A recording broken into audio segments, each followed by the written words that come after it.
His Excellency Minister, our distinguished guests, we'd like to welcome you to the second day of Saha Expo 2024 and to our panel, addressing Leading the Deep Touch Revolution in Defense and Security Domain.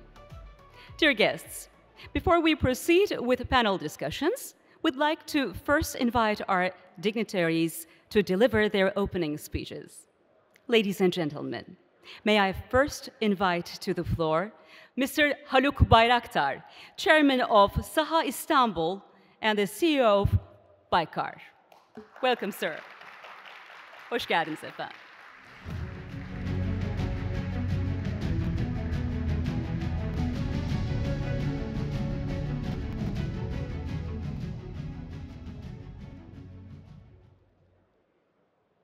Dear Minister, distinguished NATO executives and Diana Program directors, esteemed panelists, and dear participants, today we stand on the brink of a new era shaped by deep technologies in the field of defense and security.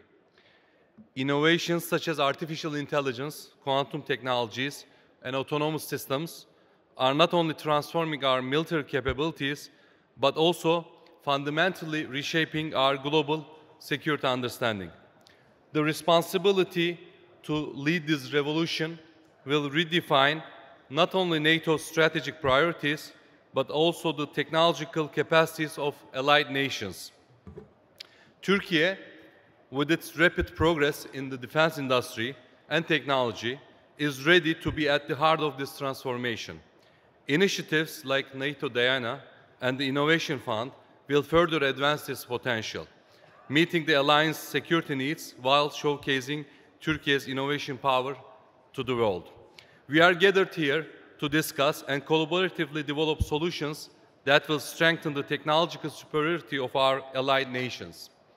I believe this panel will shape the security strategies of the future.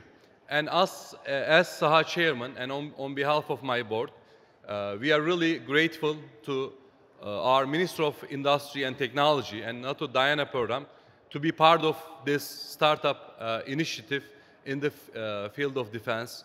Saha actually in Turkey represents this dynamism of the private sector, and we as well conduct startup programs under Saha because the mission of Saha was built upon the fact that to bring the medium and small enterprises to the stage, to the defense stage, as the large-scale companies are already on the stage and they are well known, but we have a very in-depth technologies in the country. And for you to understand, just 20 years ago, it was only 17 defense companies in Turkey. But 20 years passed, and now we have 3,500 companies in this field. It was just $250 million of export 20 years back. Now we have surpassed $5.5 billion worth of dollars. And we declared in the opening, in this exhibition, $6.2 billion worth of contracts are signed, where $4.6 billion of it is export contracts. And while you go over the halls, you will notice how small and new innovative companies are emerging in Saha. And also, this is the fourth exhibition, and in each exhibition, we double the size of the space. So Turkey is really very innovative in the field of defense. Thanks to our leadership, there is a sustainable interest and support from the governmental levels to the industry, and this is very critical. And we are in the era of change. You see the war in Ukraine. No one would say FPV drones would play such a significant role before the war. No one would guess that, but things are changing very rapidly. A small device with a very low cost, with a high level of electronics and software can change the game. So we are after these game-changing technologies within the country. I am as well CEO of Baykar. We as Baykar, we built unmanned fighters without any government aid or support, fully funded by Baykar. And also in Turkey, there's another one. So we already have many such game-challenging initiatives in the country. So I would love to thank again to NATO, Diana, and NATO executives for this event to be placed here. We as SAHA will commit ourselves to fully support, guide the startups for this initiative. So thank you very much. Mr. Bayraktar, thank you very much for your speech, sir. Sayın Bayraktar'ı teşekkürlerle uğurluyoruz. Çok teşekkür ederiz efendim katkılarınız, konuşmalarınız için. Dear guests, now I would like to invite to the floor Mr. Basat Öztürk, Director General for International Security Affairs, Ministry of Foreign Affairs. Welcome, sir. Hoş geldiniz efendim.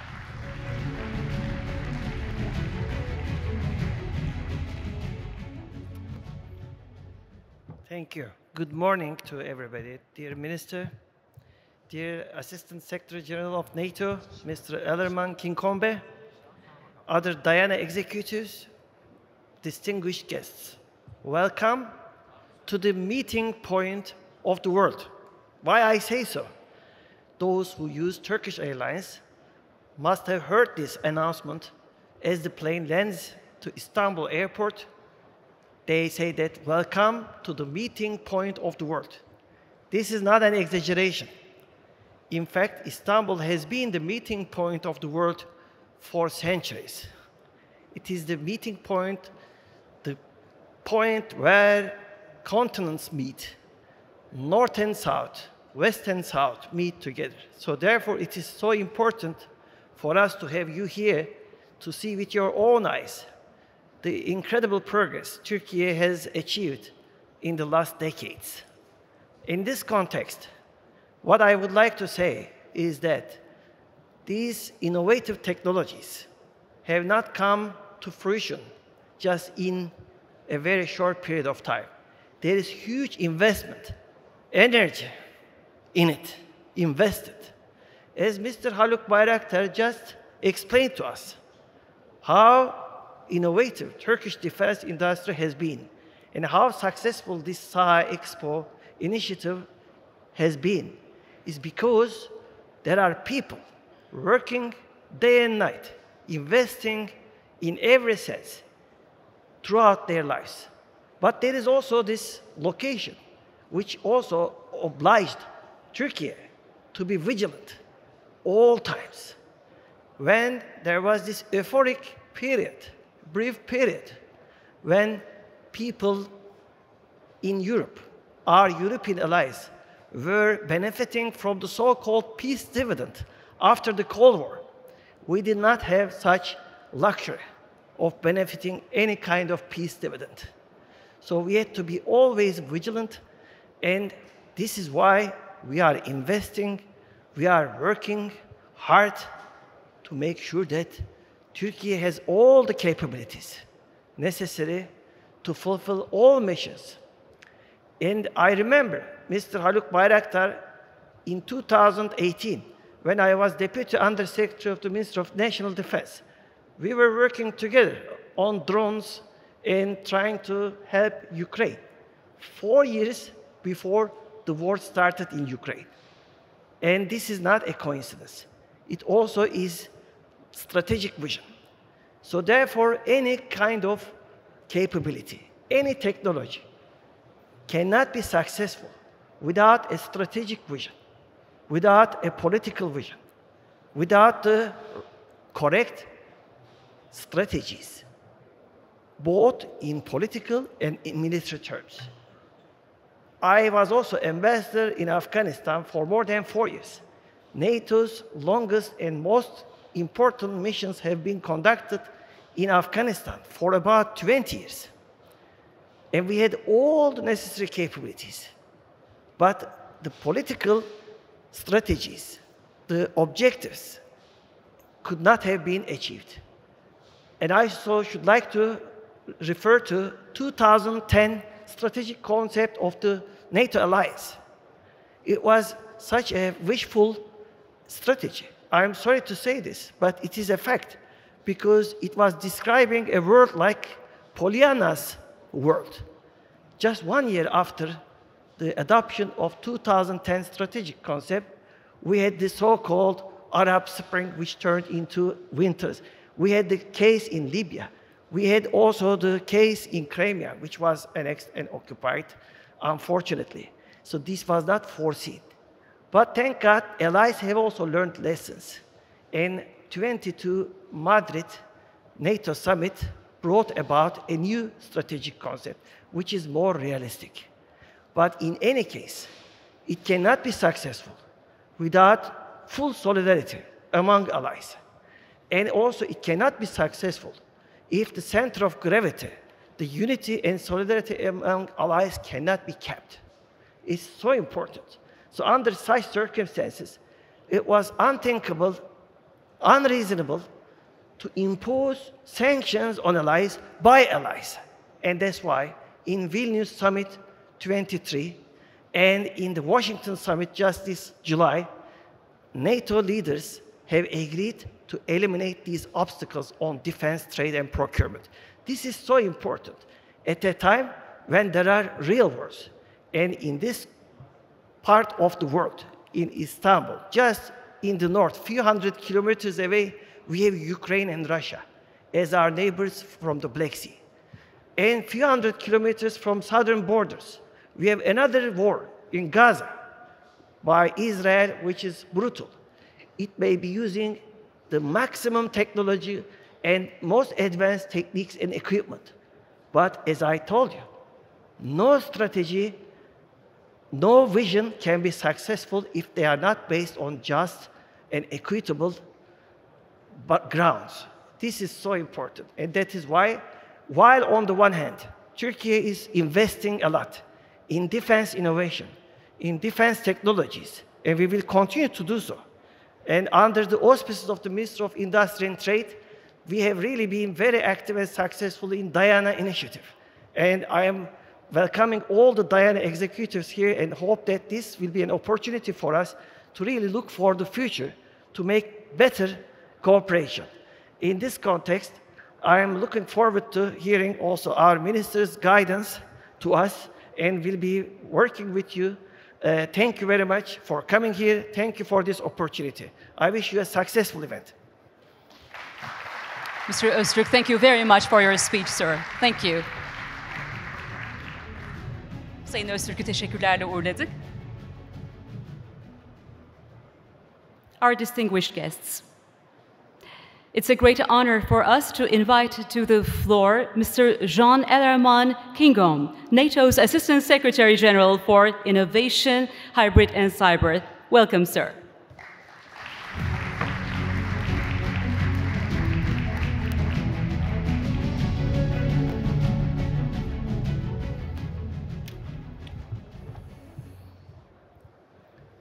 My message today will be simple. Maintaining technological edge is critical for NATO. We have the means to do this, including access to a robust innovation ecosystem. We've taken important new initiatives in recent years, not least developing new tools that instill a new way of developing technology-based solutions for our defenses. But we cannot afford to rest on our laurels. Technology lead cannot be taken for granted. And in some areas, we don't have the lead anymore. That's the blunt truth. Our adversaries and competitors are adapting fast, are investing massively, and we must do more to improve our ability to adopt and integrate new technologies at speed. Rapid adoption will therefore be a key focus area for us at NATO on our way to the Hague Summit. That was the short version of my intervention today. Let me add a few more words. Honourable Minister of Industry and Technology and Deputy Minister of Foreign Affairs, Chairman of SEHA Export, Director General, representatives from industry, academia, ladies and gentlemen. This is my first visit in my new role as ASG. I'm very happy to be here in beautiful Istanbul and tremendously pleased to get this opportunity to engage such a broad and important set of stakeholders and to address substantive and impactful work on the way within our defense innovation ecosystem. In a world of rapidly advancing technologies and evolving security challenges, events like this serve as platforms for collaboration and exchange that support and drive innovation efforts. Turkey has long been a key player in shaping the future of defense technology, and today's discussions, as well as the wider SAHA exposition, is a part of ensuring that we have the collective tools and mechanisms to harness new technologies for security purposes. For as long as history goes, technology and security have gone hand in hand. Without access to leading technology, forget about determining your own security. NATO has always adapted to new technologies to keep people safe, but the organization's role has evolved and grown considerably in supporting allies with the ability to foster and protect new technologies. In 2021, NATO allies took the political decision to establish Diana to support deep tech innovators from across the alliance to develop and adapt their technology solutions to be able to support some of NATO's biggest defense and security challenges. Similarly, allies agreed to establish the NATO Innovation Fund, which is the world's first multi-sovereign venture capital fund and Diana's sister organization. The NIF was created to identify and support deep tech startups with strategic potential with patient capital and is now backed by 24 allies, including Turkey. These are not small achievements. Nothing like them had been built before. These two organizations have made tremendous strides in setting up their operations over the past years, becoming recognized for their leadership in driving novel forms of cooperation and partnership in the dual-use technology space, in paving the way for a new and necessary mindset change. Doing things differently is challenging. It takes courage, persistence, creativity, as well as an open mind and a readiness to absorb and act upon lessons learned as they arrive. It is all the more impressive that Diana and NIF are already generating tangible impact for innovation ecosystems. In 2023, Diana's pilot year, it attracted 1,300 applications from across the alliance for its 3 challenge calls. In 2024, those numbers have more than doubled. In essence, these two organizations are capitalizing on growing interest in the dual-use tech space to build alignment between the next generation of innovators and the alliance's public mission to safeguard our shared freedom and security. This work could not be more important at this moment in time. And I'm very pleased that we have leadership from both organizations in attendance today. The availability of cutting-edge technologies alone does not, however, guarantee that allies will be able to bring them into the hands of those who need them and who will use them responsibly, in alignment with our shared values. We are witnessing this in the conflict in Ukraine, where not only Ukraine, but also Russia is leveraging dual-use technologies at a rapid pace to deliver advantages on the battlefield. We also know that some of NATO's strategic competitors are moving forward aggressively with development of advanced technology, in particularly China. One challenge, which we all face to varying degrees, are lengthy and challenging acquisition and procurement processes that are stifling innovation and limiting the ability of our armed forces to use the best available technologies. This is a considerable risk to the alliance's ability to safeguard its technological edge. To maintain this edge and to sustain innovation ecosystems that deliver advantages in the defense and security domain, we also need to support and help drive improvements in the ability of governments to adopt new technologies. This includes incentivizing the public sector to take risks rather than criticizing them for it. NATO has also recognized this challenge as a broader strategic imperative. That is why allied heads of states and government agreed at the Washington summit earlier this year that rapid adoption is a requirement to be able to effectively safeguard our future. A major piece of work over the coming months will therefore be the development of NATO's first ever rapid adoption action plan as a deliverable for the 25 NATO summit in The Hague, aimed at high-level political commitments and associated targets for NATO allies to be able to more effectively introduce new technologies into their armed force structures. Let me close by highlighting that these challenges we face today require sustained cooperation and creativity in our approaches to innovation. As you harness the potential of deep tech, it is through close collaboration between governments, industries, traditional and non-traditional, and academia across the full scale of NATO allies and partners that we will secure a safer, more resilient future. This event is yet one example of Turkey's important contributions and leadership in this space, and I'm confident that the work we do together will strengthen not only our collective defense, but also the foundations of global security. Thank you very much, and I look very much forward to the panel discussion ahead.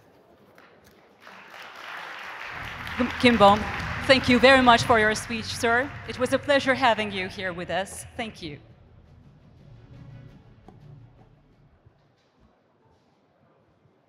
Ladies and gentlemen, now I'd like to invite to the floor His Excellency, Mr. Mehmet Fatih Kacır, Minister of Industry and Technology of Republic of Turkey. Sayın Bakanım.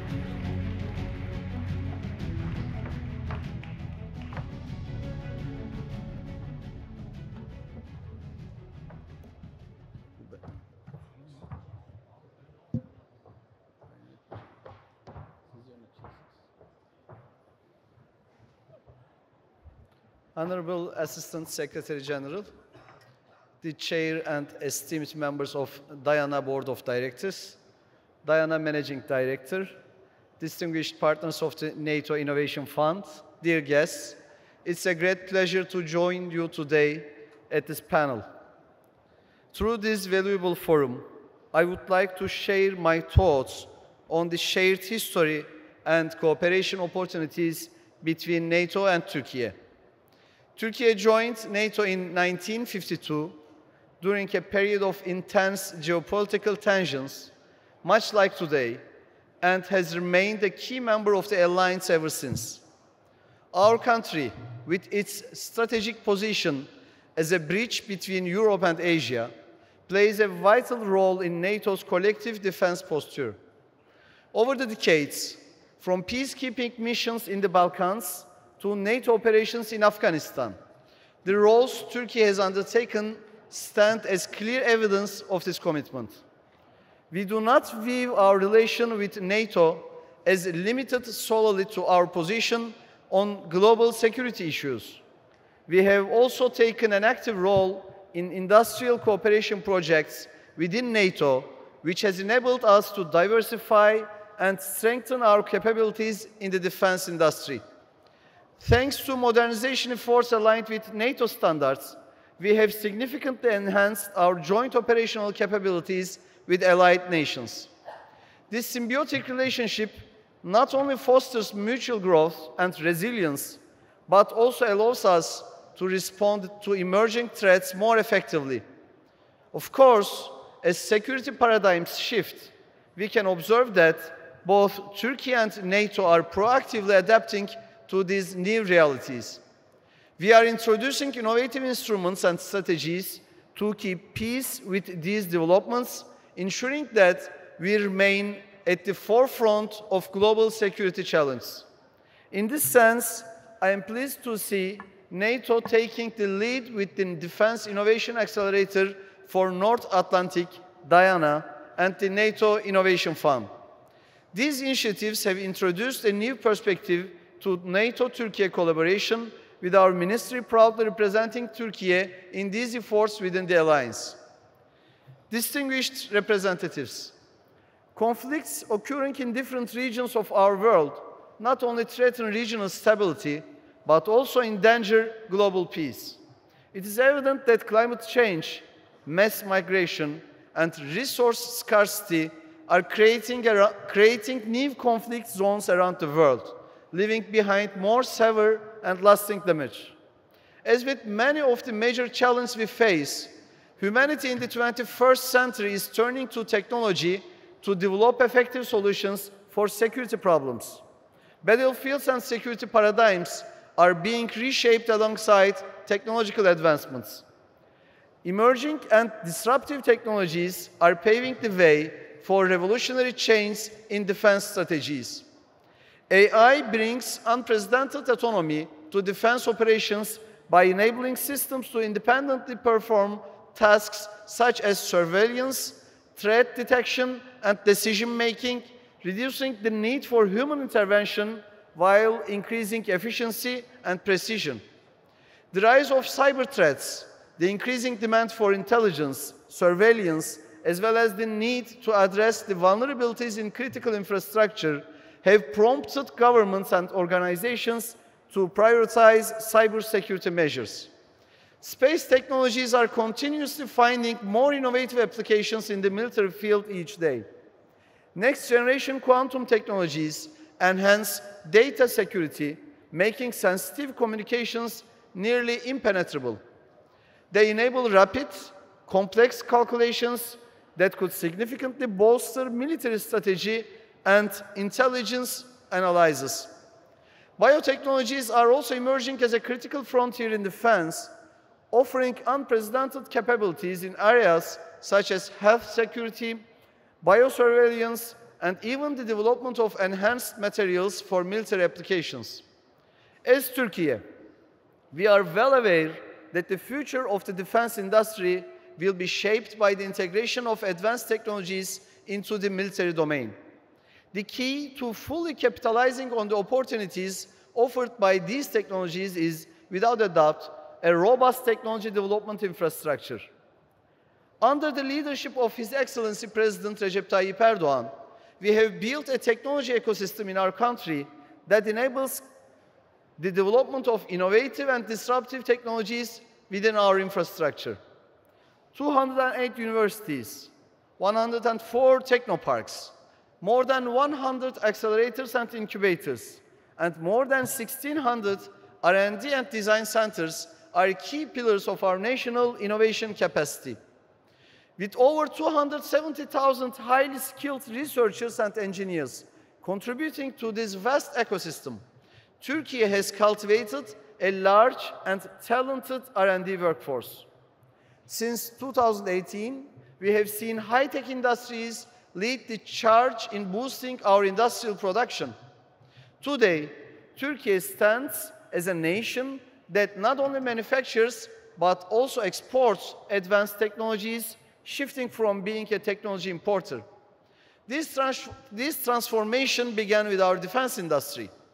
We harnessed paradigm shifts and leveraged the benefits of disruptive innovations to ensure that Turkey remains at the forefront of technological innovation and self-reliance. This approach has led to remarkable advancements for Turkey's defense production capabilities. Our UAVs, Baykar TB2, Akıncı, Kızıl Elma, Anka, Aksungur, helicopters, Atak, Gökbey, 5th generation fighter jet, Kaan, training aircraft, Hürkuş, Hürjet, warships, Milgem, TCG Anadolu, TF-2000, various munitions, SOM, Atmaca, Gökdoğan, Bozdoğan, Kuzgun, and Türksat 6A, Turkey's first homegrown communication satellite, all demonstrate our ecosystem's ability to innovate and create unique platforms. As widely recognized around the world, Turkey's indigenous defense industry products have become key factors capable of reshaping the dynamics of warfare and altering the global geopolitical landscape. Our country's defense firms have become global players, offering innovative solutions for modern military challenges. This rich academic and industrial landscape fosters collaboration and innovation, enabling us to remain agile in the face of evolving threats. Our long-term R&D, investment and procurement planning, along with a systematic rapid adoption process, aligns our defense capabilities with strategic priorities. The energy within Turkey's startup ecosystem serves as a strong catalyst for driving advancements in both defense and civilian sectors. Turkey's vibrant startup ecosystem is strongly supported by a variety of public programs and partnerships. We ensure that public resources create a multiplier effect for our entrepreneurs through fund of funds and co-financing mechanisms. Through the financing mechanisms we have created and participated in, we have dedicated more than $250 million to venture capital, activating nearly $2 billion in total funding. The largest funding for scaling seed and pre-seed stage startups is provided by our TÜBİTAK BIG program. Through Technofest, the world's largest aerospace and technology festival, we are inspiring millions of young people to engage in technology development, resulting in emergence of thousands of new startups. With the success of Turkey's unique garage model, We now have 7 unicorns, what we proudly call Turcorns, and 6 of them are backed by our ministry.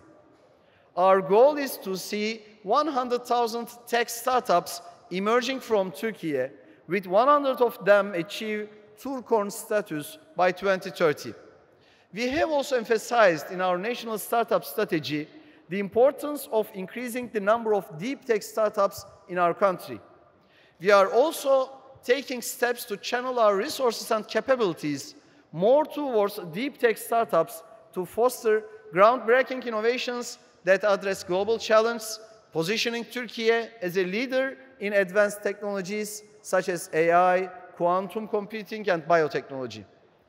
We have accelerated our efforts to commercialize the knowledge produced within the research infrastructures of our universities.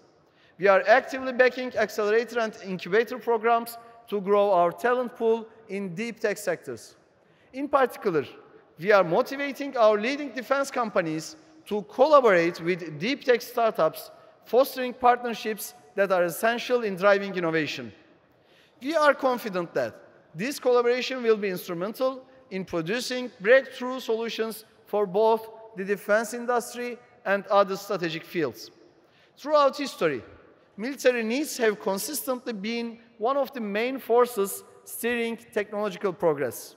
Governments' long-term procurement strategies, driven by defense requirements, have often laid the groundwork for developing cutting-edge technologies that take time to mature. From personal computers and the internet to satellite technology, radars, jet engines, vaccines, and penicillin, these innovations were not only pivotal in shaping warfare, but also led to commercial applications that have transformed civilian life. That said, we recognize that our startup ecosystem faces significant challenges in establishing a strong foothold within the global defense market. This issue is not unique to Turkey.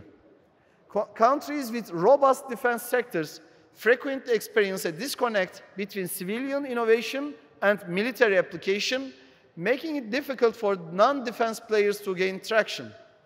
Despite the global push for dual-use technologies, innovators from various nations continue to struggle with navigating this challenging landscape. NATO's 2 initiatives, Diana and the NATO Innovation Fund, aim to bridge this gap by leveraging the alliance's expertise and resources to support dual-use innovators. They are able to connect the most innovative minds in the civilian sectors with the end users in the defense and utilize allied resources more effectively to develop dual-use technologies. With its strong production capabilities and rapidly growing entrepreneurial ecosystem, Turkey is playing a leading role in both of the alliance's programs. As Turkey, we are ranked 5th in the number of applications submitted for Diana's 2023 and 2024 calls. Thanks to its extensive expertise and experience, ODTÜ Teknokent has secured its place among the top 10 accelerator centers in the Diana program, and next year it will host Diana's accelerator program. ODTÜ Teknokent, in collaboration with Saha İstanbul, is also running the Dual Spark dual-use accelerator program, which is similar to Diana. We are particularly pleased with the great interest shown by our country in the NATO Innovation Fund, the world's first multinational and Europe's largest deep tech venture capital fund. We are implementing outreach programs towards raising awareness about NIF and Diana among target groups in our country.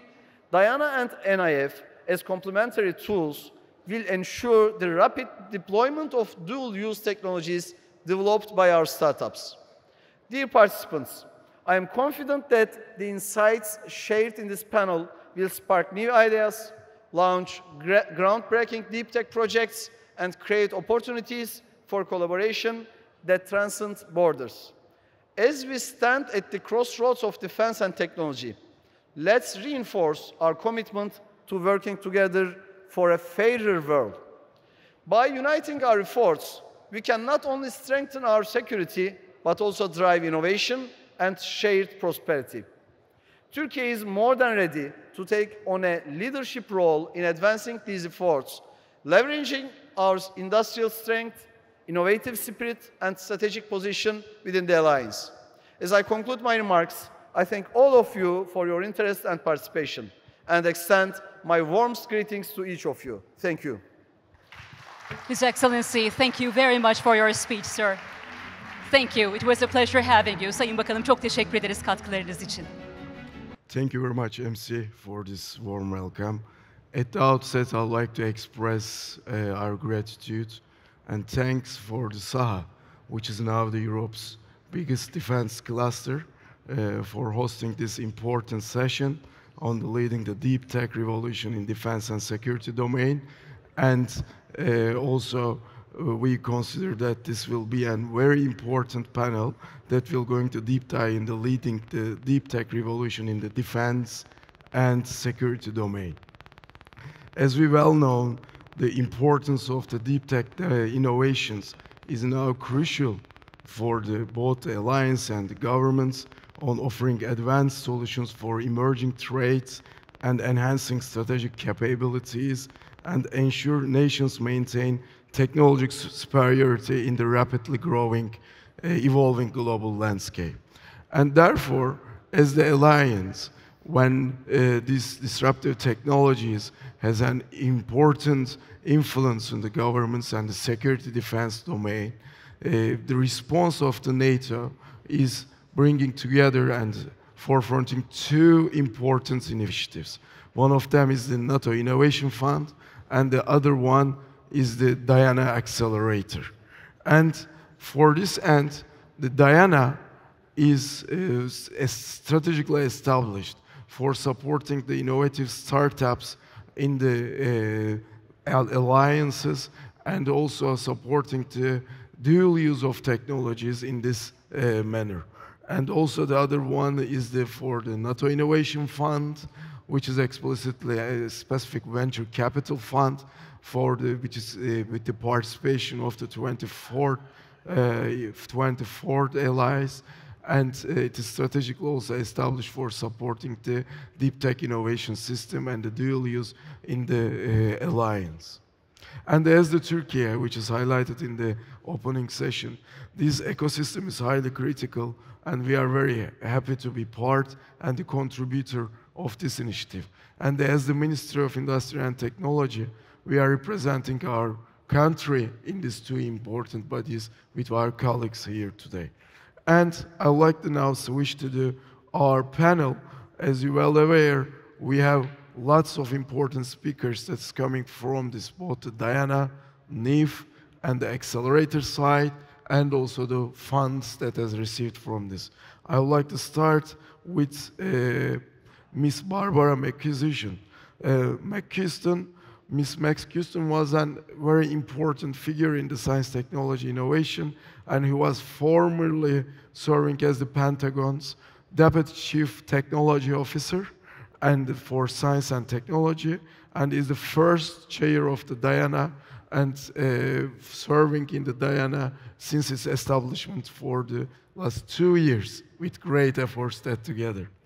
And I would like to address Ms. McCuistion is that, can you highlight Diana's key success and milestones since its launch in 2022? And what are the main goals and priorities in full operating capability and beyond?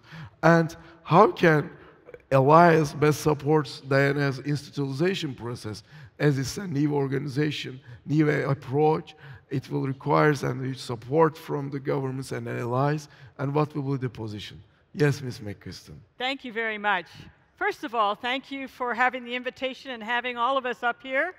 The energy here at the Saha Expo from all the activities that are going on the floor is phenomenal. So I'm excited about being able to talk to people and the startup companies. But if you really stop and think about it, across the 32 nations at NATO, we have 1 billion people. We have the researchers and engineers, but we also have the entrepreneurs and the universities, where we have people that want to engage in these security challenges and have solutions to put forward. And this is very powerful. It's incredible amount of energy to capture those ideas and to be able to accelerate them so that we can actually have them for economic growth and for stability and security for our future. So I think Diana's mission is to establish that and inspire that youthful idea space from scientists, engineers, and entrepreneurs so they can be part of their future in security. And when we say security, there's a range of challenges. Energy security, there's a huge space in the dual-use technology for communications. We see it every day. We work with it every day. We all have our cell phones. We all have technology that enables our lives. We need technology that also enables our stability and security. So NATO is the home for that. And being able to stand up the Diana and the NIF so that we can not only inspire, but we can have a framework to move these companies and these ideas forward, and then be able to fund them so they can scale and be available when we need them for our national security across the board. So I think being part of Diana is exciting, and it's also important for the nations to be able to take these solutions after we work to de-risk them and accelerate these companies and these startup ideas, and be able to see what sort of enabling technology this can be for our future. The nations have to come together at NATO and be able to rapidly adopt these solutions, which is why I'm extremely thrilled that looking at all the activity, sort of diffusing innovation across NATO, is going to culminate with the ability to reach out and pull these technologies forward. And that makes a huge difference to the investors and the economic incentive for that public-private capital to come together and scale these technologies to the point of need and be able to do it rapidly. So this is a real-time, pivotal time for NATO and for our countries to be able to work together and make these investments, but make them not just so we can say that we're being innovative, but to actually be doing these things, so that we can make a long-term success in this. This isn't just a moment that this is a fashionable thing to do or an interesting thing to do. This is something that's going to forge our future. So we have to invest in that future. And as nations, 32 nations across the domain of NATO, we have a large opportunity space here to make this into a reality and an ongoing pace for our scientists, engineers, and entrepreneurs. So that's where we are right now, at the exciting pace of having the first cohort through, and I'm sure Deep will talk a little bit more, but getting into exercises and getting into the market and be able to stimulate that sort of investment capital for our future. Thank you, Madam Chair, and I'd like to reiterate my sincere gratitude and thanks for your leadership on the establishment phase as the first chair of the Diana board. We are recognizing that you make a lot of efforts to make it functional, and thank you once again for your all efforts. And now I'd like to return to our second guest, Mr. Dipchana. And Dipchana is the first managing director of the Diana, and Professor Chana was previously at Imperial College London, and where he was director of Institute for Security Science and Technology and co-director of the Center for Financial Technology within Imperial College Business School. And he's bringing to the front decades of experience on the nature and the implication of disruptive and the emerging technologies. And Ms. Dipchana, I would like to ask, what are the novelties and the unique value proposition of the Diana offers to the startups in the deep tech, dual-use startups? And specifically, as having your chance to be here in the ground, what will be your support or advice for the technology startups in Turkey on taking much more benefit from the Diana, and how they can be much more fruitful in terms of engagements in their applications in the course and the challenges of the Diana. Thank you very much, Deep. Yeah, thank you for the question. And Barbara, is it working? It's okay? Yeah. You can hear me okay? Okay, they can hear me okay, fine. There you go. Yeah, now it's working. Yeah, thank you for the questions. And Barbara, yeah, thanks for setting the scene as well with respect to what we've done so far. Look, the unique let me start with the unique features maybe of what this whole thing is about. I mean, a few years ago, one of the things a few of us were very interested in doing was looking at the current state of security problems, security defense problems, and seeing what was basically emerging in those problem sets that meant that we should, or maybe we might need to do things differently. And I think in some of the speeches that you heard this morning, it's very, very clear that we're living in a much, much more complicated world, a geopolitically more complicated world, proliferated by technology. Our social, civil systems and our military systems and the interplay between them is becoming more and more complicated.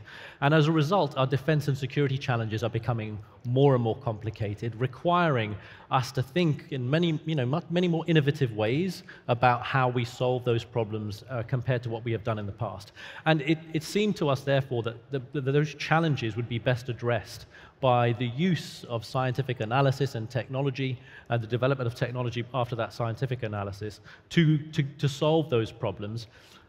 And this is particularly true when we started seeing that there's a world proliferated now or developing with these emerging and disruptive technologies. We've heard about machine learning today, quantum computing and quantum scale technologies, and material sciences, biotech, all of these different things are coming into play right now. So it's a complicated space.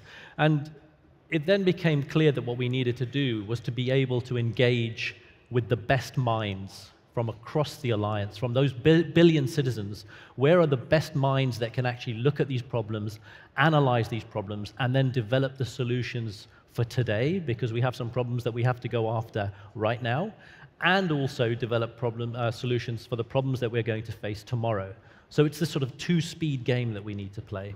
And it was really through these deliberations that the idea, I think, that NATO came up with was of developing something like an accelerator program, of putting together Diana, which would then couple into and connect to all of the talent centers from across the alliance, of course, including the amazing talent that we have here in Turkey, which we've just seen from some of the presentations this morning, but right across the alliance to create a collaborative environment for going after some of these solutions. We then also realized, of course, and I think Patrick will talk about this in a bit as well, that just accelerating companies, and I'll tell you what we basically do is we will provide funding to startups in the earlier stages to connect them to those difficult problems, and the people who understand what those difficult problems are military specialists and people who understand the security space. So the startups get to know a bit more about the problem, they get some funding to work on that problem, and they can work with our test centers and our various other networks that we have to develop their technologies very, very quickly, and hopefully get them to a point where they're ready to take on investment and to grow and to generate revenue. The next piece, however, is the investment piece, and how do we then pull that through? And it was for that reason that the NATO Innovation Fund was then created. And so if you think of Diana and the NATO Innovation Fund together, you see an innovation engine that's being built for the whole of the alliance, to pull ideas in on one side, to accelerate them, and then to grow them through investment so that we can actually see stuff implemented in the real world and not just theoretically lying on the table. So I think that's the unique proposition. This has never been done before. So for any startup or innovator across the alliance, this is an exciting time. And of course, the whole thing is built around a dual use proposition. And to finish, I suppose my advice specifically for innovators in Turkey is really try and keep very closely connected to how we publish our calls, all of the other things that we're doing between us as Diana and the NIF. It's not just about the acceleration funding timelines, but we are constantly sort of trying to engage more publicly. You'll see that especially Diana is a very, very open and public-facing entity as a NATO body. And this helps then to better understand what it is we're trying to go after, what it is we're trying to solve for, which means that you'll be in the best position to then be able to then apply for our program and to participate within that program. And I would also say that it's not just about funding the startups. you are also able to participate as a mentor in our mentor network. We're very interested in experts engaging with us to help us understand the problem space and also to review some of our startups' applications. So there's a range of things that can be done. And we've got a decent website where you can find out more of this information. So I'd encourage people to go to that. But I'll pass on at the moment and then let you get on with the rest of the questions. Thank you very much, Deep. I mean, it's insightful and it's give us some very important background and understanding about the Diana mechanism. And it is also very encouraging to see from our end how the Diana programs and calls are rising to stakeholder attention in Turkey.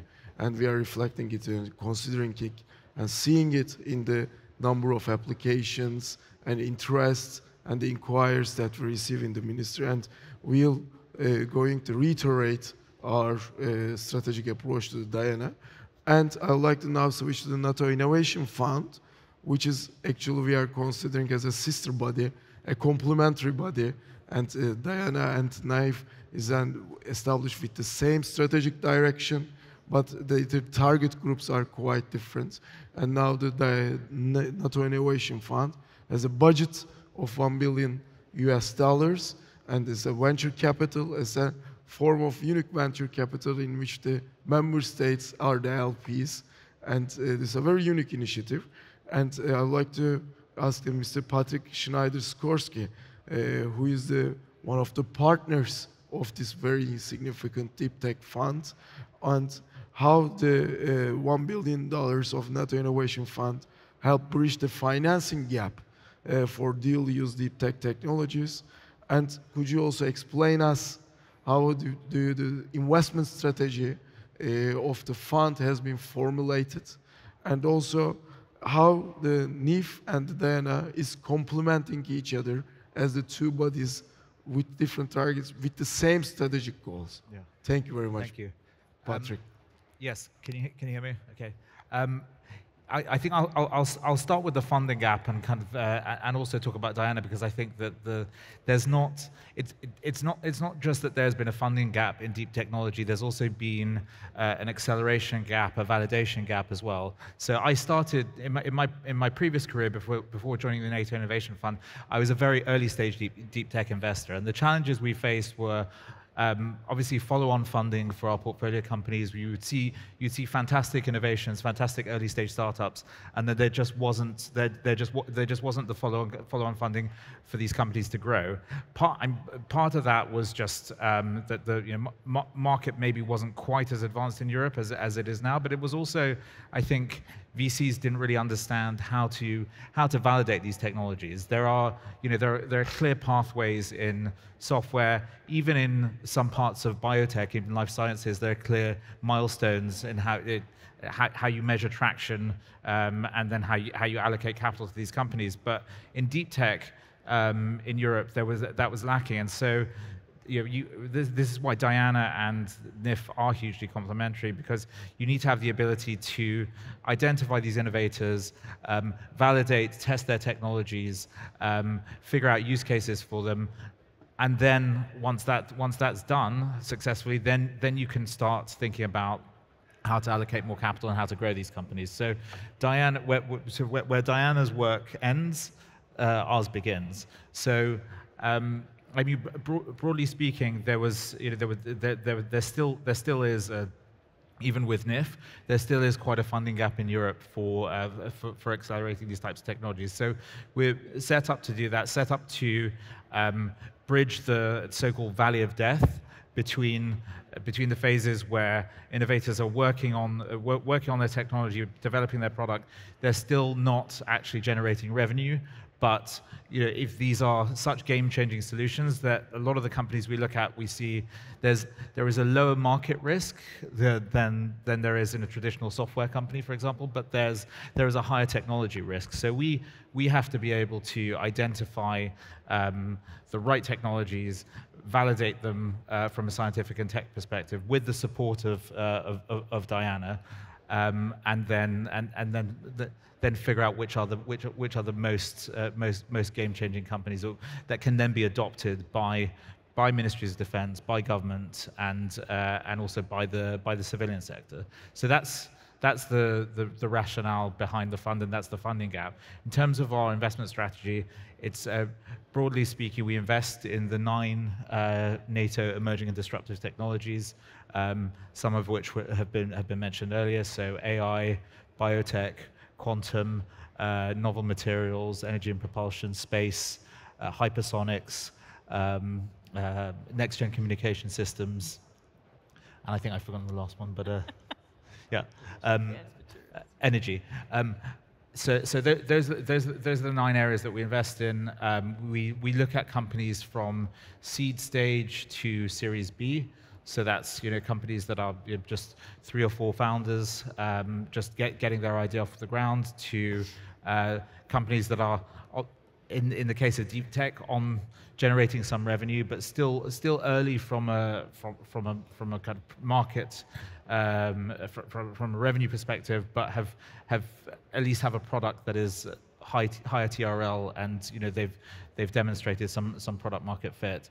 We invest across 24 countries that have invested in the fund, that are LPs, and broadly speaking, all the companies we invest in have to have an application in defense, security, and resilience. So this could be anything from drone companies that are very adoption ready to quantum technologies that might take some years to develop, and that's why our fund life is 15 years. So we have a very long time horizon. We can be very patient and back companies that will provide meaningful, huge impact, hopefully even within a decade or longer.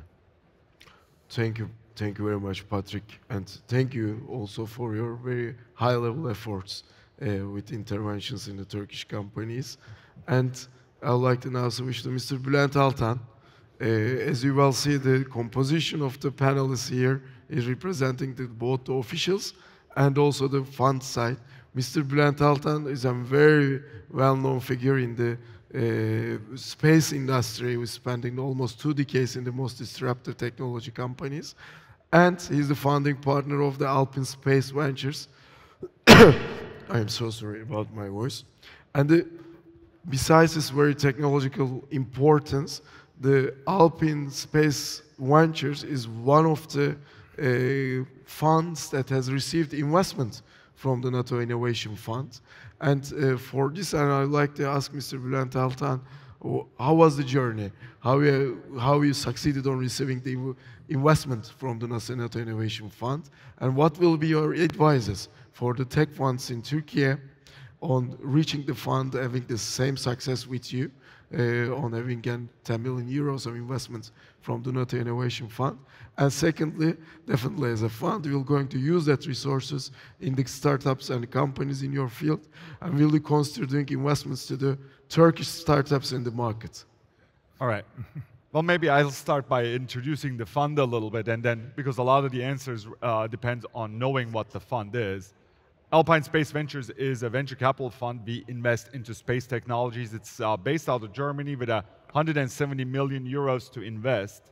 And it's a venture capital fund, but with most venture capital funds, the name is the only thing that's common. We definitely have a more unorthodox way of investing into it, because when you go into the venture capital side of things, as was said before, normally there is a lot of people who have made their experience in software, in biotech, in many other areas where there's an abundance of startups in a very mature world, that when you play the numbers game and you make 30, 40 investments and do what people say, spray and pray, you hope that something good comes out and you have a reasonable return.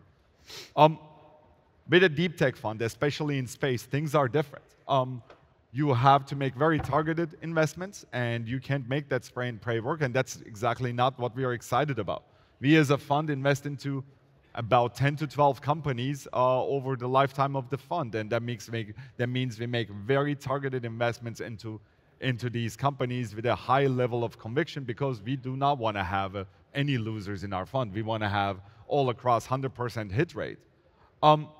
That's not an easy task to set up, and that wasn't an easy fund to sell to LPs in other funds that have been used to spreading risk and seeing a fund model where out of 30, maybe 20 go down, 8 are okay, and 2 just return the fund. And the fund concept had to be explained, and it wasn't easy. We started raising the fund in 2021, and it took us 2 years to raise the fund, which, of course, also there was an economic downturn, but also the type of the fund made it not that easy. And it required really convinced LPs to come in and show the rest of the investing world that this was the right strategy to do. Within the fund, I think 2 very notable names played a very big role in doing that. There was, as the earliest investor, the European Investment Fund, but then the NATO Innovation Fund. Yeah. The process with NATO Innovation Fund happened because of timing towards the end of our fundraising cycle, but it was, I want to say, a very well-made match. What's unique about our approach is we don't believe in whitewashing of startups. We definitely believe in dual use. We do not engage our founders and want to hear ESG just for ESG's sakes. We want to see actual goals, actual reality in what our startups say. And when you look into our startup landscape today, you see dual use very much represented right there in the heart of our startups. And we are also realists in where space is going. And we know that conflicts are moving themselves also into the space domain. And of course, when we're sitting here, we have to talk about the Ukraine conflict and what's happening there, and realize the fact that that conflict actually started in space with the hacking and taking down multiple satellite systems. And we realize that we're going to be a big actor there, and our companies will play a big role there. So we are not afraid to have those conversations and talk about the role that our startups will play alongside their commercial work, also in the security and the defense world. And I think that's where the world is going, especially as innovation plays a bigger role in the security domain. And it was good to find a fund that really understands it and understands that bridge between innovation and security. And therefore, it was, I want to say, a short process together with NATO. We found ourselves, because also legal framework was set up really well, that we got to investment by the NIF quite quickly. And it was a very nice 10 million euro check that really gives us a lot of, I want to say, power. But also it gives us a certain amount of credibility within our startups that we work with, that we have what it takes to place our portfolio companies into the security domain. As far as the type of startups you're looking right now, and also as an advice to any startup, and absolutely Turkey is our domain of investment. We are very much investing into the Western Hemisphere and NATO and its allies and what they are doing. I would say we are still in the space domain in the picks and shovels part. The space domain is still very immature. I'll be the first one to say that, and you see that in the way the industry is set up. Schedule certainty is scarce. Supply chain is very often unreliable. Pricing points are very fluid. Our ride to space is dominated by a single company. Though I like it, I was 13 years at SpaceX. I like what we did, but other people have to follow that. That just shows that we still have infrastructure to build the business cases on top of it. Looking at our portfolio, you'll see that, and exactly that's what I would give as an advice to the Turkish founders amongst you, that you look into the infrastructure play and see what you can do. In our portfolio today, we have 2 satellite builders and 3 component builders. Nothing flashy, last end of the value chain stuff, but people building picks and shovels. And we know that the satellite industry is going to grow. We know that the value chain is going to grow. And finding elements there where you can have a differentiated product that decreases price, increases supply chain security and certainty, and makes the infrastructure available in a wide berth, and making sure that things are available to future founders. That's going to be the formula of success. And what I would also say is mass manufacturing is going to play a very big role as we see the number of satellites going up tremendously. So if you do not address mass manufacturing as one of your DNA points, you will not be successful. So that's one of the first things that we look at a company. So Turkey or otherwise, we are very much concentrating on those points, and I'm definitely excited about seeing what's happening here and looking into the first investments. Thank you very much. I mean, it was actually very insightful on the journey, and also it was very insightful again for an immature. It was a very good phrase that is. It's still an immature market that is developing all together as the world, and also the legislative part is also growing for this end. And thank you very much. And our last panelist is Mr. Serdar Alemdar, who is the general manager of the ODTÜ Teknokent, and also we are congratulating the ODTÜ Teknokent again for being selected as the first 10 Diana Accelerator site across the alliance. And I would like to address Mr. Alemdar that what's the role of the Diana Network accelerators in the system, in the implementation mechanism of the Diana? And is the ODTÜ Teknokent will be ready to host the next year innovators and the deliver boot camps and for the growth phases of the accelerator program, as well as what type of support will ODTÜ Teknokent offer to this cohort? And the last part of that question is that what is Turkey is offering for the international startups and technologies for being deep tech innovations in Turkey? So what's the opportunities that we are offering here? Thank you very much. Thank you very much for the perfect questions. So for those who don't know what is METÜ, Middle East Technical University, few words. So probably not by coincidence, but right after Turkey's joining to NATO, the Middle East Technical University is founded as from the scratch in Ankara as a campus university and following a US curriculum. So, and the name implies it was a US type of university addressing all the Middle Eastern countries at that time. And this university started in 55, and in 90s, we decided, not we, but not personally, but at that time, they, as a university, decided to commercialize academic spin-offs of the faculty and researchers at the university. And we started a Technopark at that time. So Technopark, it started as a first physical infrastructure, labs, facilities, offices, etc. But then supporting the startups over the years. And by 2001, we have a special law governing all R&D and Technoparks, so these areas become tax-friendly environments in order to support R&D activities in the Technoparks. And as the minister mentioned, we have now 104 Technoparks in all the countries.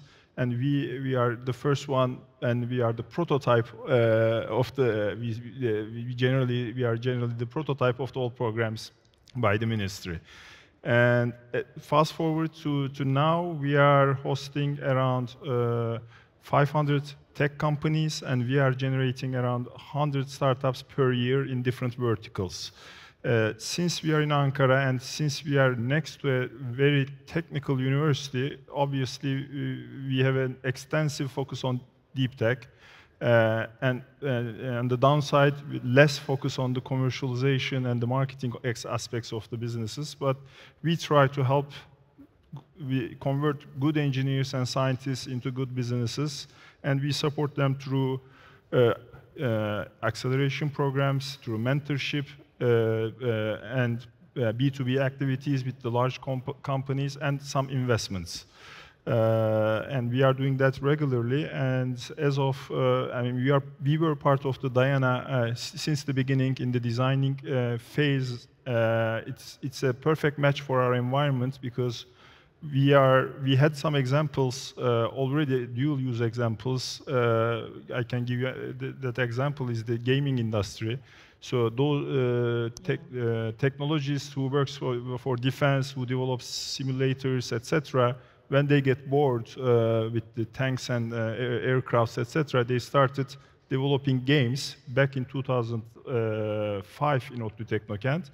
And now Ankara is the fourth city in Europe in terms of gaming revenues. I mean, top three, they are obvious, London, Istanbul, and Berlin.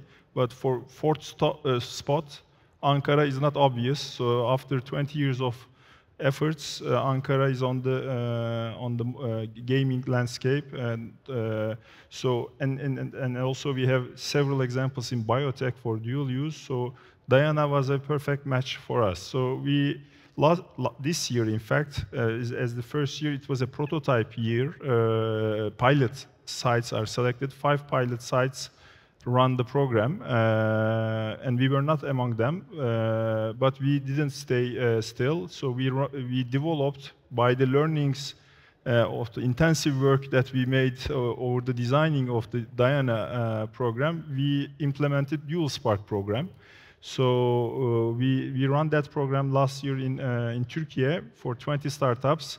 So it's a kind of a preparation camp for this year batch, and also we are highlighting the importance of the dual use and finding the not easy, but I mean faster way of accessing to the market in the civilian world.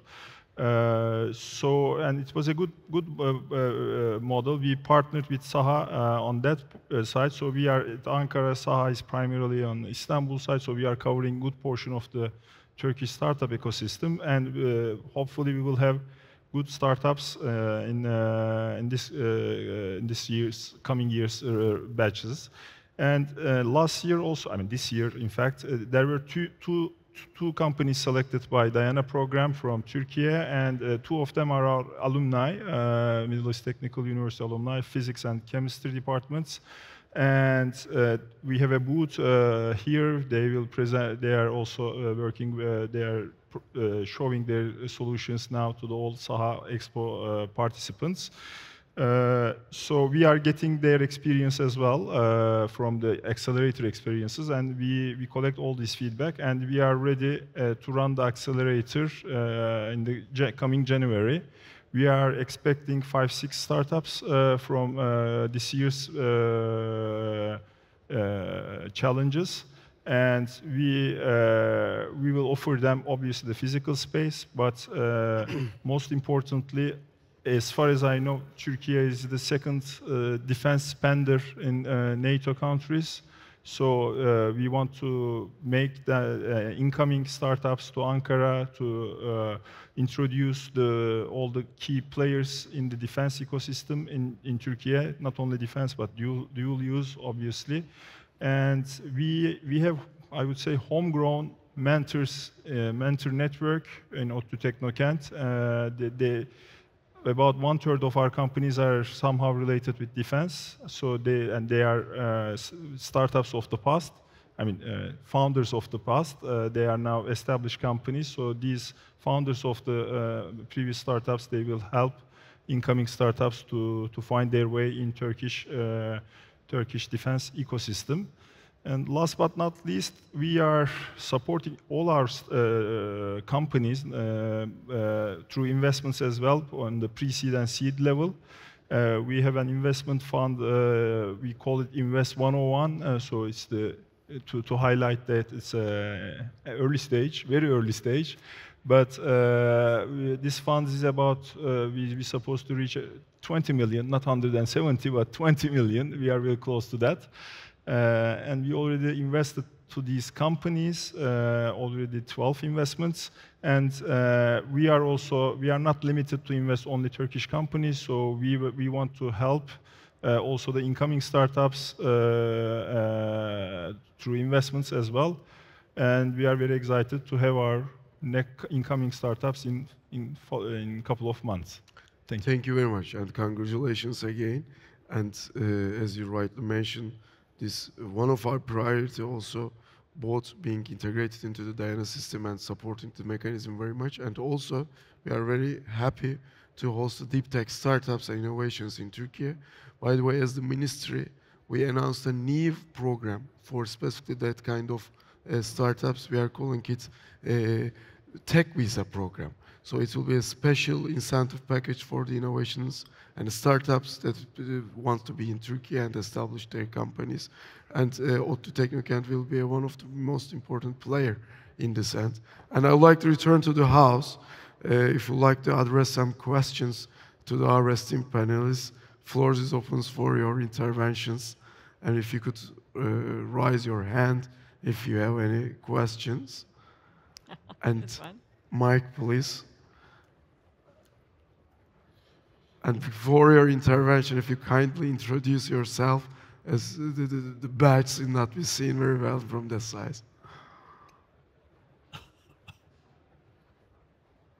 Could you check the mic, please? Okay, yeah. I am Uğur Tarçın, a professor at the Marmara University, as well as I am a lieutenant general retired who works NATO for a long time. And I'm now teaching the PhD students on NATO and Turkish affairs as well as this program. At the same time, I'm a professor at the SAHA MBA, and also we are talking about this issue again and again. So thank you very much for your great explanation, but I do have one question. As the NATO runs NATO investment program for a long time, and it requires the consensus of all NATO nations, and it's a huge amount of money which NATO is spending at the same time, so on. But when we look at the NIF, I do not want to compare the two programs as totally different. One of them is the infrastructure program, the other one is the investment startup program. The amount of the money is different, the purpose of different, but the continuity would be my questions. How do you foresee for the NIF program in the future? Because 24 of 32 nations has been participating, the others is not. So will be this amount of money enough for the future, as well as when the startups you have been selected finish their job, how do you foresee the future? Because the international security environment is rapidly changing. So when they finish their mission, as the job will be able to meet the requirements. So my question is basically, again, how do you foresee the NIF program in future? Thank you very much. Patrick, that's yours. Take a bit of it if you want. I think Patrick is addressed. Sorry, I couldn't hear that so well. The question is, what will NIF look like in the future? Is Yes. that? Yeah, Yes. what was the foreseen for the future of the NIF? And yes, although it is $1 billion of fund, but it's now relatively small when we consider to this prestigious target. Yeah. And what will be next? Go after. So I'll start. I think Deep has some comments as well. I think obviously there is, as I said earlier, there is a big funding gap when it comes to deep tech in Europe and when it comes to dual-use startups. So €1 billion is not going to be enough to entirely address that funding gap. I think that we've seen that there is a lack of funds to even get some of these companies off the ground. In terms of how our fund is structured, we won't be able to fund companies to the tune of hundreds of millions of euros, and some of these deep tech companies are very, very capital intensive. I think that's what you were getting at. So there are a lot of hardware businesses that will require growth capital and scale up funding. So I think that there needs to be more funds available for these companies, either from NIF, from further funds that we could potentially raise, which we intend to at some point, but as well as other funds coming into the system. And so we're motivated and incentivized, and it's part of our mission to crowd more capital into this deep tech dual-use ecosystem, so that there is sufficient funding available for the. Is that better? Yes. Much better. So it's our mission to crowd more capital into this deep tech dual-use ecosystem, and to co-invest with other funds, and to bring follow-on funding for our portfolio companies, either through further sub-funds from the NATO Innovation Fund, or through co-investment, and to build this community. I think Deep probably has something to say about that as well. If you Yeah. do you want to I use don't the know if you mic? can hear me. Do I need to use this as well? This one's better. Yeah, that's pretty good. Yeah. It's large as well. Okay. So I think Patrick has basically covered the part on the investment side. It's 100% true that there's a problem there, and that's exactly what we need to try to solve for. And we do need to crowd investment into this space. That means we need to see the NIF and ourselves helping to create an environment where there is more capital available generally, especially on the equity taking investment side of things. And that's a particular problem, I would say, within the sort of European domain or outside of the North American domain. So that's something that we've thought about from the outset. And so having others join in this endeavor is part of the idea. So if we see Diana lookalikes, or if we see kind of other funds emerging that want to kind of look a little bit like the NIF, etc., this is not bad news. This is very, very good news for the Alliance. This creates a frictionless environment for our startups and addresses your issue of scale. So these two entities on their own cannot solve the actual big problem. They are, if you like, forcing functions. They are catalysts for a larger change. The other thing I would say to you that we've thought very carefully about, and in the Diana program, therefore, is I mentioned that we fund startups as well, but we are not an equity-taking fund. We do not take equity or IP. So we are in the position of creating a preparatory framework for our startups, so they will be ready to take the kind of equity-taking investments that you've heard from some of the other panelists today. And so we need more vehicles, I think, across the Alliance that allow the development of the technologies and the incubation of the technologies with the end users, such that by the time they get to the end, the cap tables are clean, so they are attractive to the VC investors that are going to take equity, because having a marginal stake even in a company with a large organization is terrible for these guys, right? Because that's something they don't want to get involved with. So having nice, clean cap tables is a very important thing. But most importantly, as well as that, is making sure that our startups in a very short period of time go from being great technologists to great businesses. And that's very, very important, because there's lots of great technical ideas out there, but very often where the companies and the startups and the innovation actually fails is that they're poor companies. And that again is something which is going to affect them further down the line. So it's really about building a full ecosystem across a 32-nation footprint, with our two entities just acting, as I say, as the catalyst. Yeah. I'll add one more thing. And that is, the importance of this is being able to de-risk the technology and accelerate the business. I mean, and in the R&D space, this is incredibly important. It used to be that governments were responsible for 70% of the spending in research and development, and 30% was industry. Well, that's flipped. 70% of the R&D expenditure is within industry and 30% is government. So the governments need to get smarter and better about how they accelerate being able to buy and deploy the technology to meet their needs. And that creates a market, that creates the attraction. But from the startup community, you need to be able to accelerate their ability to be attractive to the commercial capital, but also to be able to be smart about where their applications are in the security market. And Diana helps forge that process so that we can shorten the time that these companies have to move forward and attract that capital. But its onus is, again, looking at rapid adoption, because they have to be able to create a market for the government use.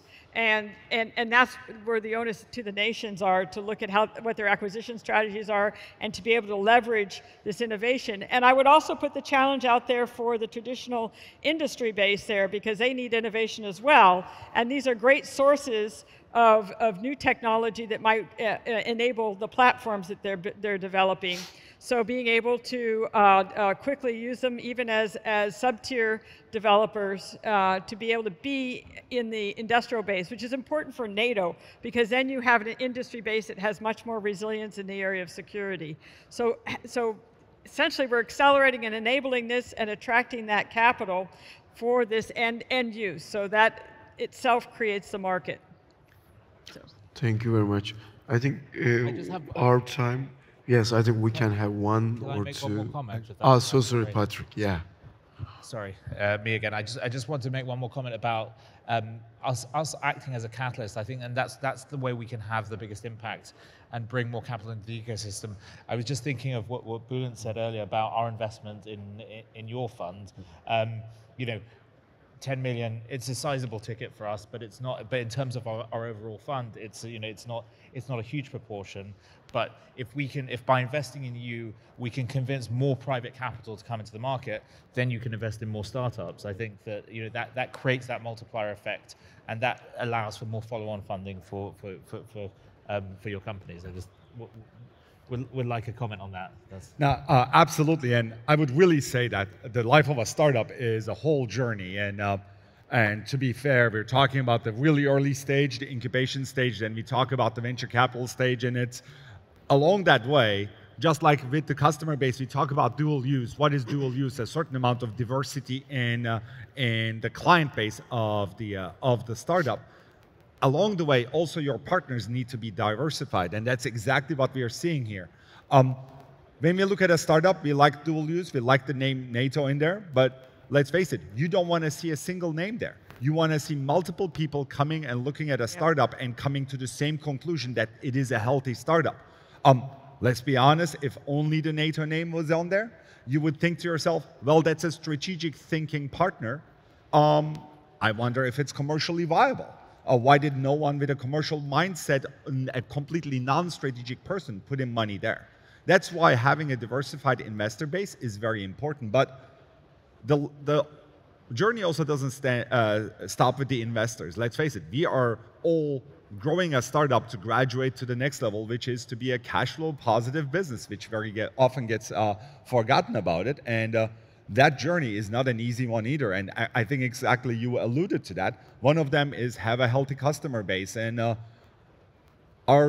companies that go through us grow in a completely different way than other companies have in the past. I want to say the incumbent aerospace companies and the space companies. And they don't have that relationship with the government that can sell to an organization that has 32 decision makers and all have to say yes. This is not also unique to NATO. You go to ESA, go to any other government agency, and you see a very difficult acquisition process. And I'm hoping that the existence of innovation funds, like the NATO innovation funds, coming out of these institutions will slowly also start making a change in the acquisition cycle of the larger institute. Yeah. I'm hoping so. ESA, NASA, DOD, NATO, the European Commission, they are all acquiring customers at the end, and they're putting a little bit of a skin in the game. So let's hope that the progress is there. Some have seen it. The US DOD is definitely a very unique acquirer now. They have a very good way of acquiring from startups. I would say that Europe still has a little more to go, and we'll see how the journey goes. But I think these are the first steps that become the catalyst also for the mother organization to change. Thank you. Yes, please.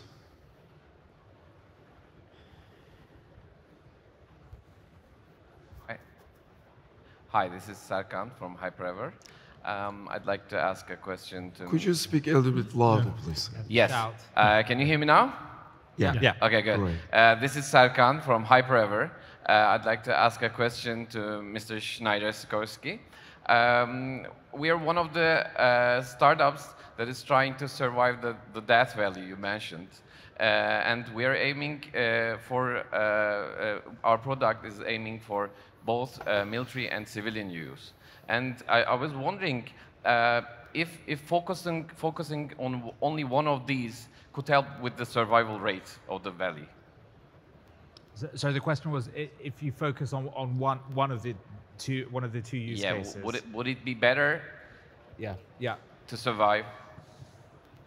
Well, Thanks. I think it really depends on the size of the market of either of those two use cases, and that varies from company to company and from technology to technology. So I would say you need to focus on whatever you think is best for your business in the long term. I think for some companies to work with government and with the military first is a great way of validating technology.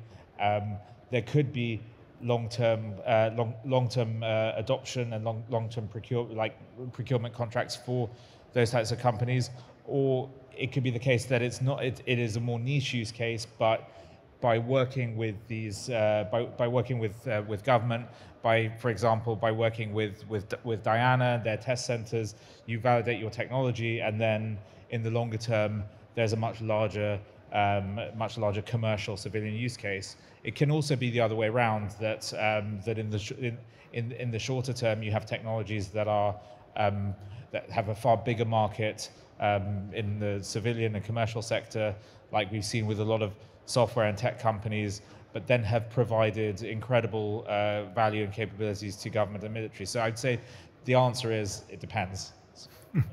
Yeah. Yep. Sorry, just motivated to add a little bit more to what Patrick is saying. You know, going back to the question about what's unique here, we're unashamedly dual use. We're encouraging that. And the reason we're doing that is we're saying to you, I would give you one piece of advice, and that is to maximize your revenue surface area at all stages of your company's life cycle. Yeah. Just constantly watch that. If you're the CEO, that's what you should be wanting to do, is to make sure you maximize that surface area and to de-risk your revenue streams whenever you can. There are risks in the conventional military system. There are huge gains as well, but there are longer timelines there that you have to worry about. We make things dual use because we recognize there's probably lower friction in non-conventional military routes and pathways to market. Avail yourself of those and think strategically about how in the short term you might be able to get revenue opportunities there, while simultaneously keeping the prospects of your military or defense application alive, and keeping that going as well, because I think it's really a two-speed game that you have to balance here. So it's a real skill set, and possibly something which, again, coming through the acceleration programs is one of the things that we try to teach is how a company can actually navigate that. But I would just say you need to maximize that opportunity at all times, and you'll see yourself in a good spot, probably. I see some nodding heads on this side. Yeah. So, yeah. But I would say be careful how you allocate your resources as well. I would say maximize your opportunity, but also if you're an early stage startup, you have to be quite disciplined, and you don't want to spread yourself too thinly either. So. Thank you. Looks like there's another one. Yes, please. I'm done. My name is Yavuz Türkenci. I am working as a consultant for NATO, especially on defense planning issues. Thank you very much for your remarks. They were very, very valuable. I mean, investment is very good, and engineering is very good, research and development is very good, but if you are working for security, at the end of the day, we should be able to adapt the technology to the battlefield.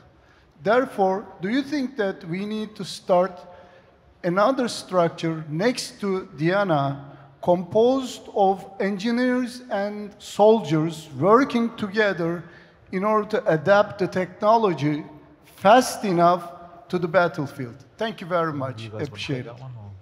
I think this is a very key issue. I mean, the adoption of the technology, and I think the strategy could be explained here by that. Yeah, I think I got the base of the question, which is technologists, engineers working together with military end users, etc. That's precisely what we're doing. So our staff makeup is exactly along those lines. So I can tell you right now, Diana has that mix of skill sets, as well as, by the way, commercialization specialists who can also address the market kind of issue. So we need to understand the end user requirements, and that, of course, means working very closely with the end users and with our military experts. We need to understand what's scientifically and technically possible. That's working with the technical experts. And then we need to understand exactly what the market opportunities are, because without that, we shouldn't be funding startups. We should be doing something a bit different. And when we triangulate those three things, then we end up with our challenges, right? And I'm not saying that solves every problem, but that's what Diana tries to do.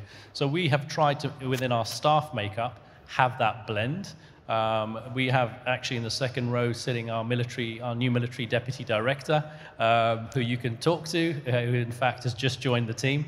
I've just mentioned Paul there, but again, this is to do exactly what you're trying to say. And without that blend, in fact, the acceleration cannot work. You cannot get it to work. Can I just add to that? Yes, Patrick. Yeah. I just want to say that a great example of that is what's happening in Ukraine. If you see the way that technologists have been integrated with warfighters and with government there, it's a great example for us all. It's, you know, if you look at the way that some companies operate in Europe, they develop a product. They have the end user in mind. They go through procurement processes. They find out that it doesn't meet the requirements. It's slow and it can be quite clunky. The Ukrainians, there are very blurred lines between engineers, between entrepreneurs, and between warfighters. And obviously, it's a unique situation. But it is, I think that we're going to see a lot more of that in other countries in the future, and I hope we do. Thank you very much. I mean, we'd like to have the last question, but very fast, because they're warning me that we are run out of time already. Okay, thank you for that. This will be quick.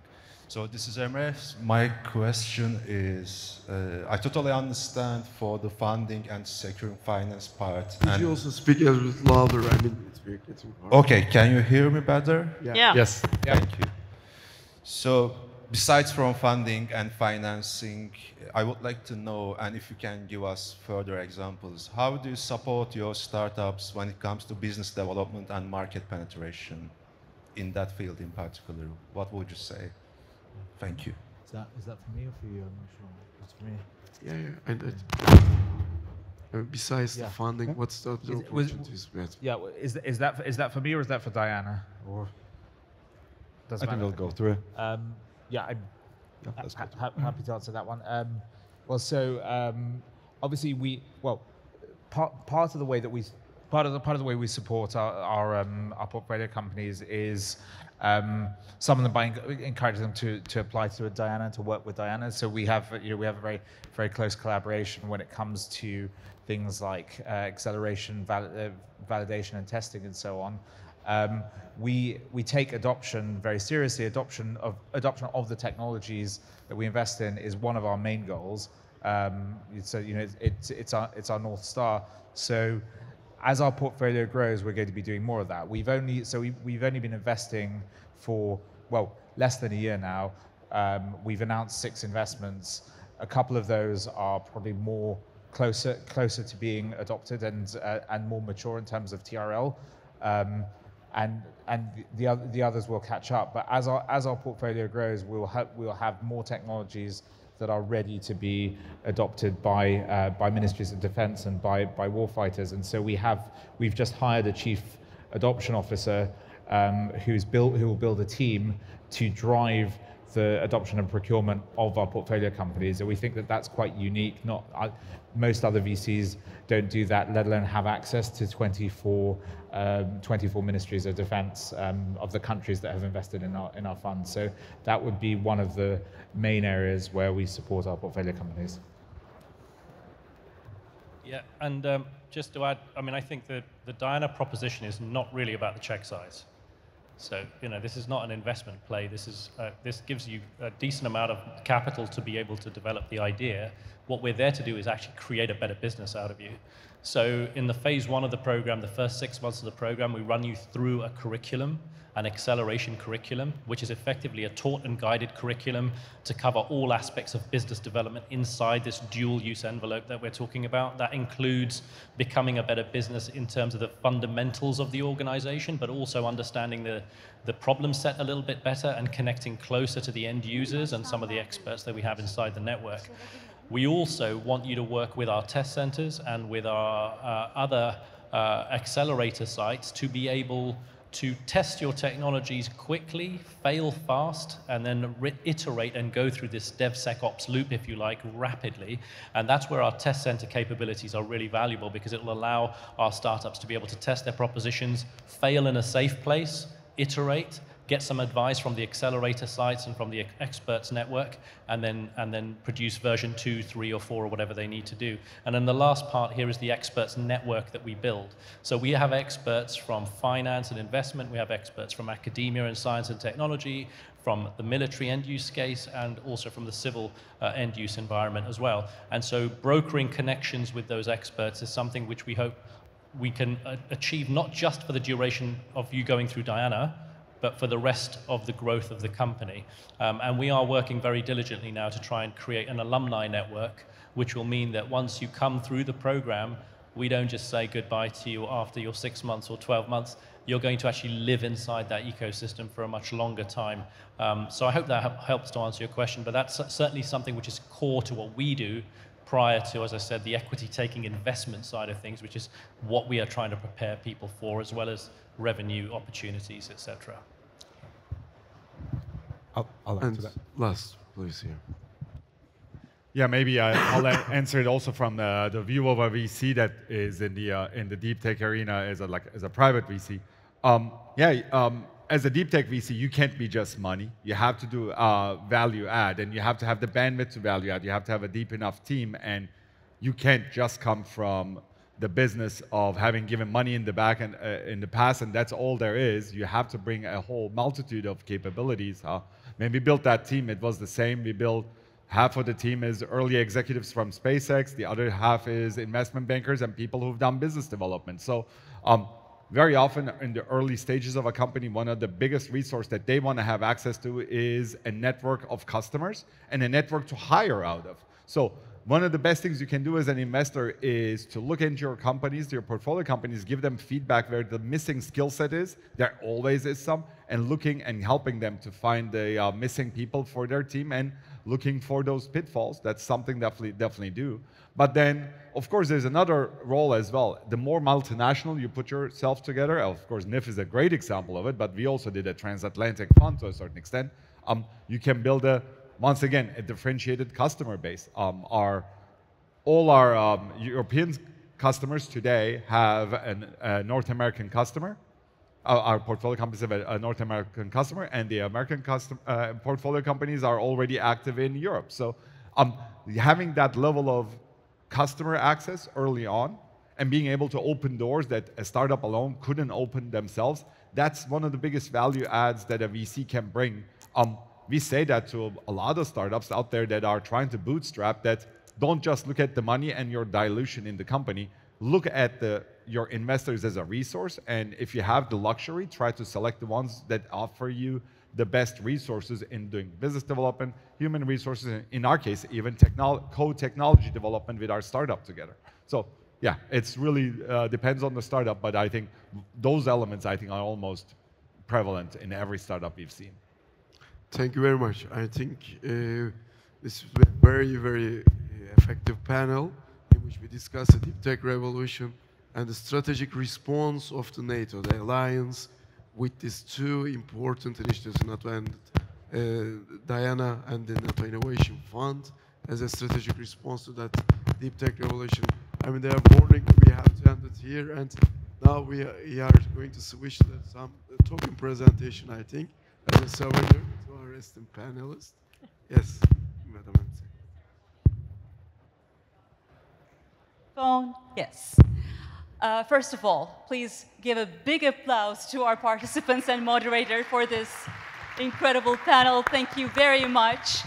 We would now like to present you tokens. Mr. Hatip will present you tokens. Would you please stand up? And also, a nice photograph will be taken.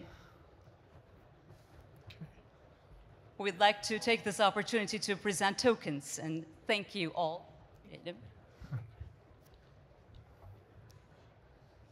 Ms. McQuiston, thank you very much for your contribution. It was a pleasure having you here. Thank you.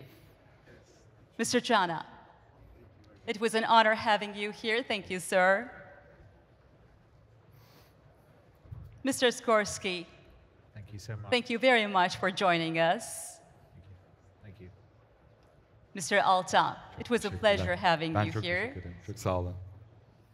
And Mr. Alemdar, thank you for your contribution. Thank you all with a big applause. Thank you all for being here, honoring us in Saha Expo 2024. Your contribution is highly appreciated. Thank you very much. So this was the end of our panel session and ceremony. Thank you very much for your support. And thank you for being with us, joining us today. Thank you. Çok teşekkür ederim. Thank you so much. Have Ben de a çok nice day. memnun oldum. If I had never seen one of these, Yeah. now I have like 10. 10 of them. Yeah.